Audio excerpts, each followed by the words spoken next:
आत्मीय शिक्षक बंधू आणि भगिनींनो नमस्कार. शिक्षकांसाठी अत्यंत महत्त्वाची आणि थेट शिक्षण क्षेत्राशी संबंधित एक नवीन शासन निर्णय हा समोर आला आहे. पण या निर्णयात नेमके कोणाला स्थान देण्यात आले आहे, कोणती जबाबदारी सोपविण्यात आली आहे आणि या जबाबदारीसाठी शासनाने कोणत्या सुविधा व खर्चाची तरतूद केली आहे हे जाणून घेणे निश्चितच महत्त्वाचे ठरणार आहे. विशेष म्हणजे हा निर्णय केवळ एखाद्या प्रशासकीय नियुक्तीपुरता मर्यादित नाही, तर राज्यातील शिक्षकांसाठी अत्यंत महत्त्वाचा असलेल्या एका प्रतिष्ठेच्या पुरस्काराच्या निवड प्रक्रियेशी त्याचा थेट संबंध आहे.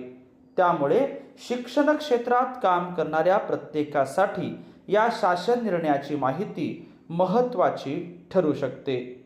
मित्रांनो, शिक्षक पुरस्काराच्या या अंतिम निवड प्रक्रियेसाठी राज्य निवड समिती ही गठीत करण्यात आली आहे. या समितीमध्ये शैक्षणिक क्षेत्रात उल्लेखनीय कामगिरी असलेल्या अशासकीय व्यक्तींनाही सहभागी करून घेण्याचा निर्णय हा शासनाने घेतलेला आहे. आणखी एक महत्त्वाची बाब म्हणजे समितीच्या कामकाजासाठी संबंधित सदस्यांना प्रवास भत्ता आणि दैनिक भत्ता देण्याची तरतूदही करण्यात आली आहे. मात्र हा खर्च कोणत्या लेखाशीर्षाखाली करण्यात येणार, तसेच प्रवासाच्या संदर्भात कोणत्या अटी लागू असतील याबाबतही शासन निर्णयात स्पष्ट निर्देश देण्यात आलेले आहे. शिक्षक पुरस्काराच्या अनुषंगाने आजचा हा शासन निर्णय अत्यंत महत्त्वाचा असा आहे.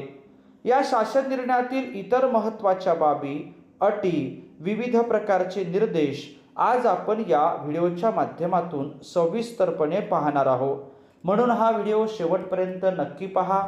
या चॅनलला सबस्क्राईब केलं नसेल तर जरूर सबस्क्राईब करा, अशी नम्र विनंती मी आपल्याला या व्हिडिओच्या निमित्ताने करतो आहे. सोबतच आपल्या शिक्षक बंधू भगिनींना हा व्हिडिओ शेअर करायला विसरू नका.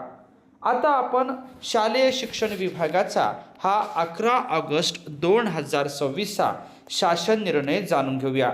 सुरुवातीला 3 महत्त्वाचे संदर्भ आहे आणि त्यानंतर आहे ती प्रस्तावना. प्रस्तावनेमध्ये काय म्हटलं ते आपण थोडक्यात जाणून घेऊया. राज्य निवड समितीच्या रचनेतील अनुक्रमांक 6 प्रमाणे शैक्षणिक क्षेत्रात उल्लेखनीय कामगिरी असलेले शासन नियुक्त 2 प्रतिनिधी सदस्य म्हणून नियुक्त करावयाची असतात.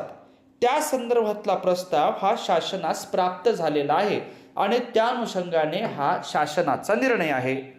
सन 2025-26चे क्रांतीज्योती सावित्रीमाई फुले राज्य शिक्षक गुणगौरव पुरस्कारासाठी निवड प्रक्रियेसाठी राज्य निवड समितीवर शैक्षणिक क्षेत्रात उल्लेखनीय कामगिरी असलेल्या खालील 2 अशासकीय सदस्यांची नियुक्ती करण्यात येत आहे. अशासकीय सदस्यांचे नाव आणि पदनाम आपण या ठिकाणी जाणून घेऊया. श्री रमेश डी देशपांडे, उपप्राचार्य, भवंस महाविद्यालय अंधेरी, आणि श्री शिरसाठ शिवाजी भागोजी, सेवानिवृत्त, मुक्काम पोस्ट पिंपळगाव, बहुला, तालुका, जिल्हा नाशिक, आणि पदनाम आहेत दोन्हीही सदस्य.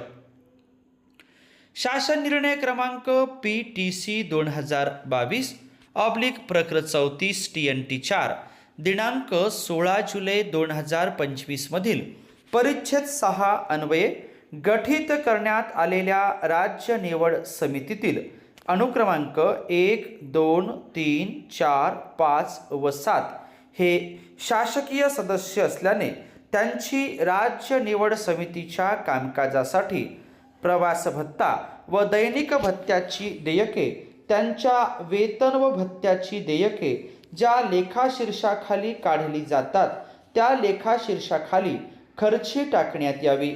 अनुक्रमांक 6 येथील अशासकीय सदस्यांना राज्य निवड समितीच्या कामकाजासाठी प्रवास भत्ता व दैनिक भत्ता नियमानुसार अनुज्ञेय असलेल्या दराने देण्यात यावा.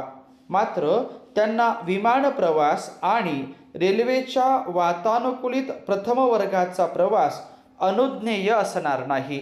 या सदस्यांचा प्रवास भत्ता व दैनिक भत्त्याचा खर्च या ठिकाणी जो तरतूद दिसत आहे त्या लेखाशीर्षाखाली सन 2026-27च्या मंजूर करण्यात आलेल्या तरतुदीतून भागविण्यात यावा.